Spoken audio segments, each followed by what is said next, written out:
Hello.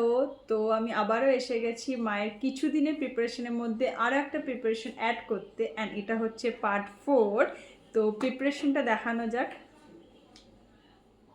টানটানা। তো এটা তোমরা সকলেই জানো, এটা হচ্ছে এগ রোল, যেটা কিনা মা বাড়িতে বানিয়েছে। বাইরের তো আমরা মানে বহুত খেয়েছি বলতে গেলে, কিন্তু এটা মা বাড়িতে বানিয়েছে। এটা তো ওটার থেকে মাচ হেলদিয়ার। তো এটা এখানে আমি ট্রাই করব।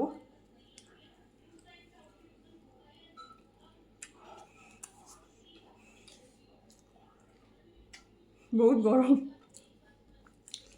তো আমি বলে রাখছি, তোমরা যারা যারা মাই চ্যানেলকে ফলো করনি শিউলিস কিচেন, তো প্লিজ গিয়ে ফলো করে নাও, সাবস্ক্রাইব করে নাও। অ্যান্ড এরকম রেসিপি অনেক পাবে, স্ন্যাক্স বলো থালি বলো সব রেসিপি পেয়ে যাবে। তো তোমাদের যার যেটা ভালো লাগবে তোমরা ওখানে দেখে ইজি করতে পারবে, কারণ কি প্রতিটা স্টেপ বলা থাকে। তো সাবস্ক্রাইব করে নিয়ে টিল দেন টাটা।